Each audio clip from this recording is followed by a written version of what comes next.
I'm Scott Prohaska. I'm the Recreation Superintendent here for the City of Coralville. I am also the Chairman of the WinterFest Committee. This is our 11th annual WinterFest.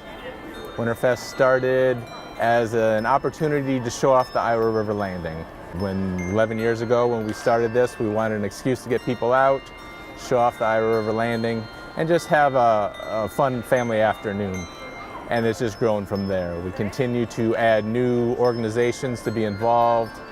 The event has been free and stayed free for all 11 years, which we're very happy about, thanks to our great sponsors that we have every year. And it's just an afternoon of free family fun in wintertime. This year, as in the past years, we have our 3 artisans that are always very popular. Papa Balloon is here, Funny Face Designs, the face painter Lori, and Will Beard caricature artist. So those are staples that are always very popular. New this year, we have a wandering magician. Magic by Eugene is going to be here, and he'll be wandering and helping. As the lines for the other artists get long, he will be here to help entertain them. So that's going to be something to look forward to. Our live entertainment is Kevin Bird is playing. He's played before, but it's been a few years. The Coralville Methodist Church and the Bell Choir is getting warmed up behind me right now, and they're always a great show. And then the Iowa City Girls Choir is somebody new that we've got this year. And then to wrap up the day, we've got the Native American drumming. They're here regularly as well, and that's always something different, something new and fun for the kids and the families. So live entertainment, free family fun. Turn this down a little bit. Do you know your ABCs? Yes. All right, we're gonna do the funky bluesy ABCs, okay? They're different, but the same, all right? It goes like this here.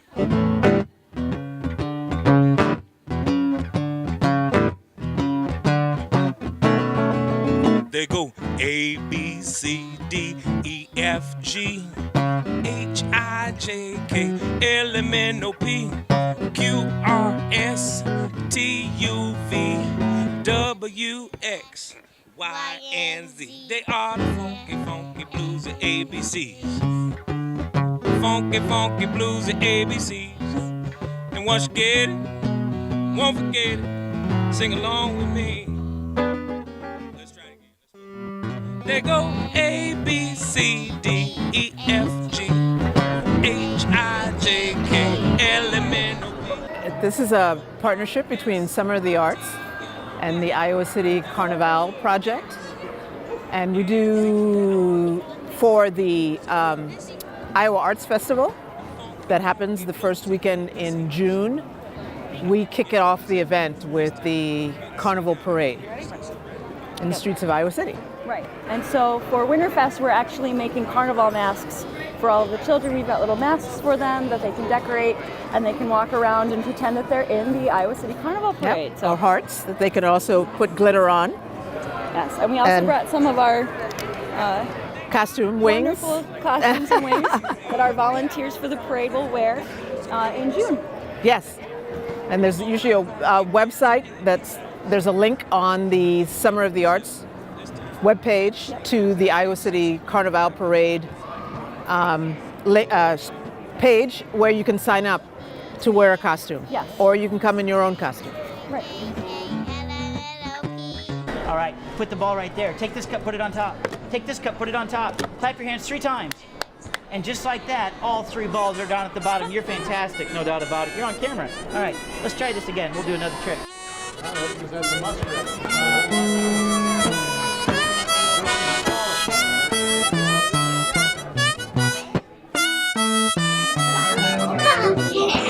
This out here going on about town.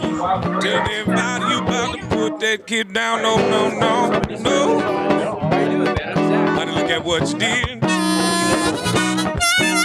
Got the call. So my name is Carla Sparks. I work for the Army Corps of Engineers at Coralville Lake.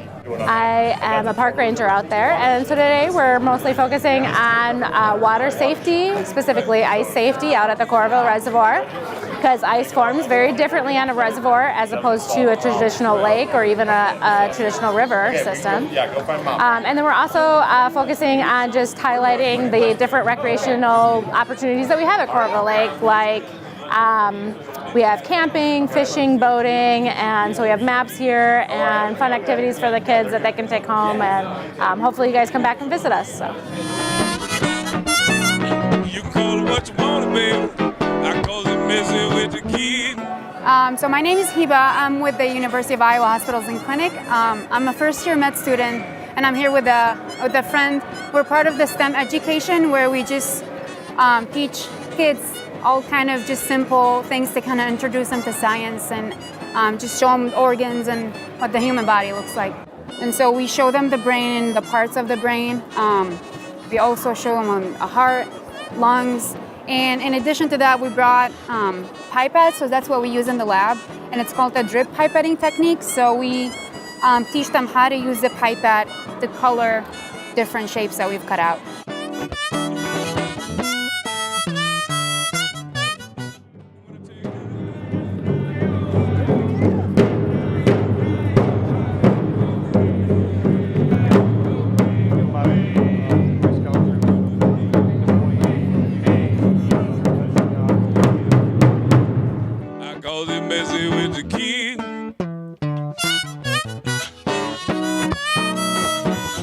I'm Mandy Martins with Venturing Crew 1024, part of the Boy Scouts of America. We're a co-ed unit, ages 14 to 21. We're set up today showing artifacts and some of our beadwork and other crafts that we do, and some of the things that the artifacts that we've acquired over 30 years. This is a piece of authentic Native American beadwork, and if you look at it, it is beaded on both sides. The pattern is different. So that's a real piece.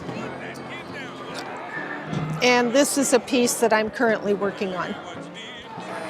This is a grandfather rattle that was made by an elder of a tribe and given to one of his grandchildren. So this is a treasure because we have grandchildren and great-grandchildren of our own. Well, this is an example of a plains teepee. This one is made out of canvas. This is the kind of dwelling that the Plains Indians, the Dakota, and those would use when they, especially when they went on buffalo hunts, so they could take shelter with them. And they would take this along with them. The teepee is constructed with 3 main poles to start it, and then the other poles are laid in, and then the hide is laid up on top. Now the native people, their teepees were made with buffalo hides that were sewn together. And this one's canvas.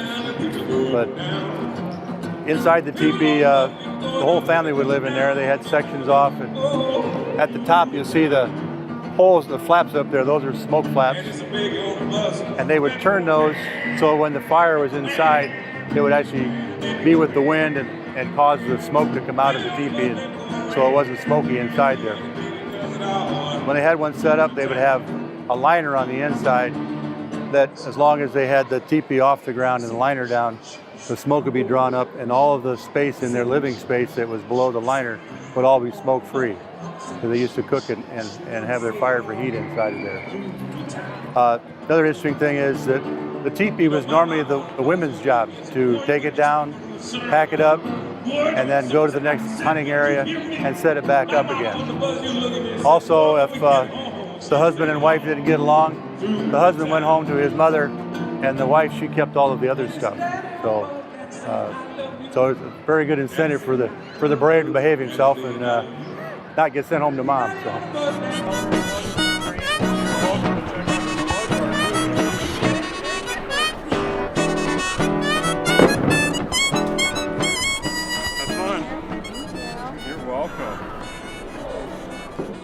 So we're we're here at WinterFest just handing out coloring books to some kids along with some stickers and some crayons, giving them the opportunity to check out one of our police cars and kind of see what we do on a daily basis.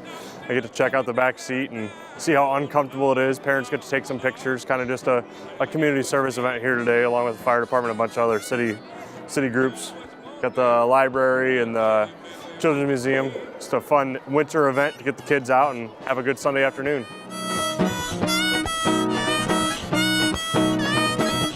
So I'm with Back Pocket Brewing. We are a local microbrewery in the Iowa River Landing. We opened up in the area here in Coralville in 2012, and we began as Old Man River up in McGregor back in 2008. We just celebrated our 5-year anniversary this past August, and currently at this event I was pouring some Gold Coin, which is our light lager. It's one of our original beers from Old Man River. Also brought our Nubo, which is a citra hopped pilsner. I brought Raygo, which is kind of a galaxy hopped IPA, and also have some Wake Up Iowa, which is a coffee stout, kind of a winter seasonal for us. And then in addition to that, as I kind of came and saw all the kids at the event, I decided to go grab a couple growlers of our root beer that we make at the brewery, and which went over very well. Went over through 2 of the growler fills, so 64 ounces each, and went through those in about 2 hours. So the kids were really excited to try some of the root beer, and it was a pretty awesome time. This bell choir is a music group from the United Methodist Church in Coralville, and we play in worship between Christmas and Easter.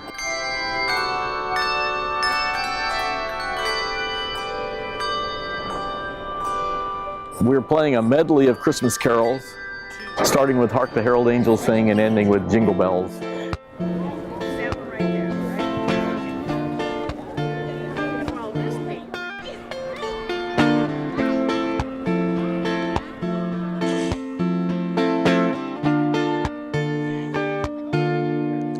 See you every day and night just to make sure everything's alright, because you know you're your daddy's little girls. Hey, you know that daddy only wants to be there for you, baby. Make sure everything is alright in your world.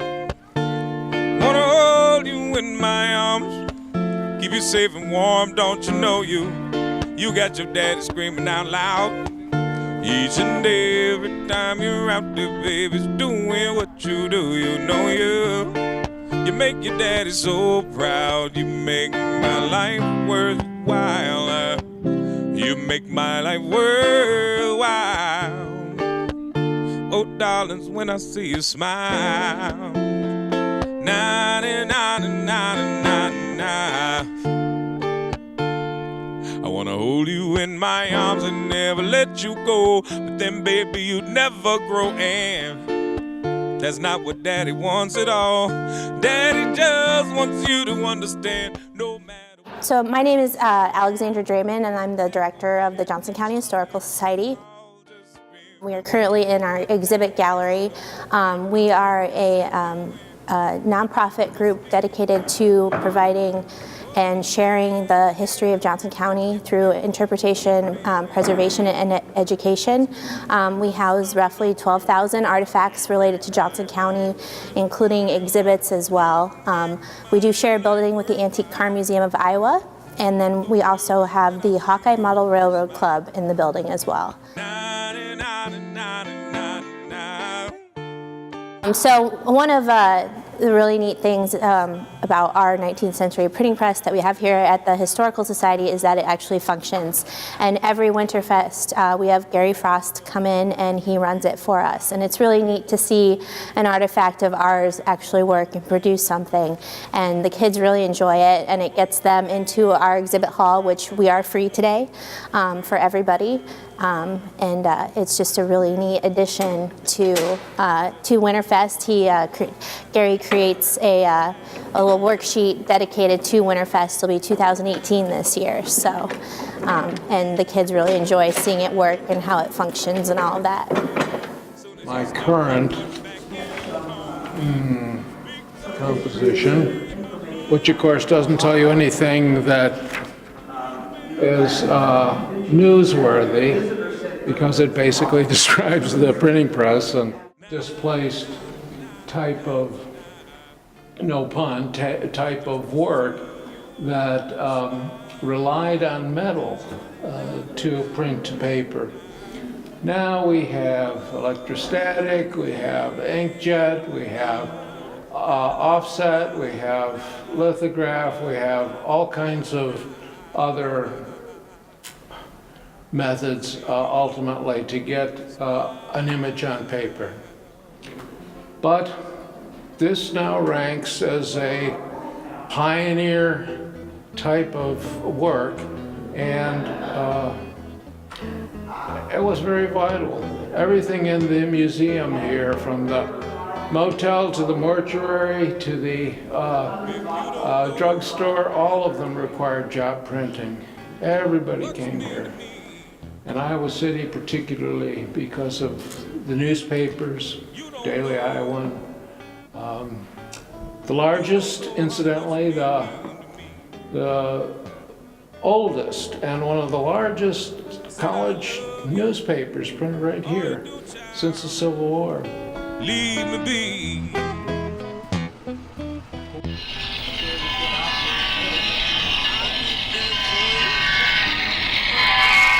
Hello, my name is Jerry Brown. I'm the president of the Hawkeye Maharero Club. The building we are located in is at the Antique Car Museum and adjoining the Johnson County Historical Society. We are a nonprofit organization. We meet Wednesday nights from 7 until 9 p.m. and then we have open houses this year on the last Saturday of every month, and it's from 10 a.m. till 4 p.m. We model the Iowa region from Mississippi to Missouri River. We don't have a particular time frame like for years. We just kind of whatever we feel like we want to do. So you'll see steam engines on here, you'll see diesels, you'll even see Thomas the Tank on here at times. You will also, we have a scavenger hunt for you to try to find various items on here. So we've got a shark that likes to travel all over the club. We've got Tomater from Cars, excuse me. And then we also have a roaming Ronnie the Marsh Monster. He's a relative of the Loch Ness Monster. Then we've got a gorilla, we've got a hobo camp, we've got alligators, we've got a guy who is, shall we say, in the bushes, and I'll just let it go at that. And our scale mile road is HO, so it's 1/87th. That is the most popular scale in the world. We have a diverse club members. We've got people who are in the medical profession and all the way down to the theater profession. And some are even just starting out. We've got 4 junior members from the ages of 10 to 16.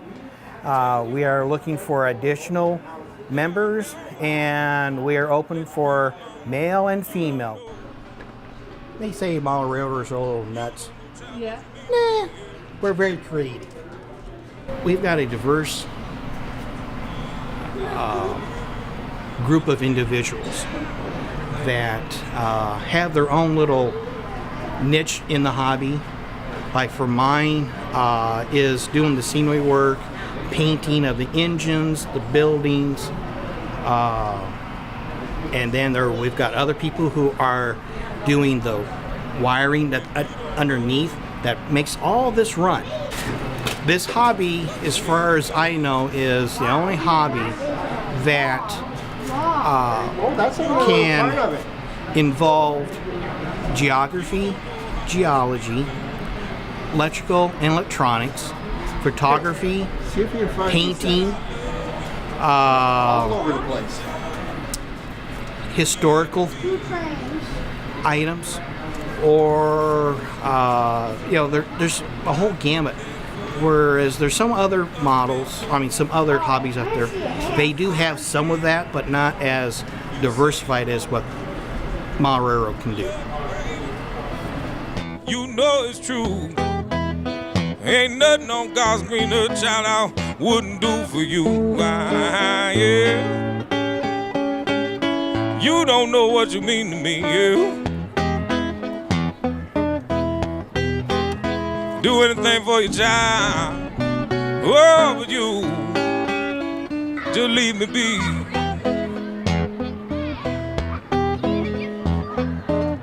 Stay right here, baby. Ain't going nowhere. Do every damn thing. Sure I care. Still, baby, home at home. Can't get you come back. Sitting all alone, 'cause you don't know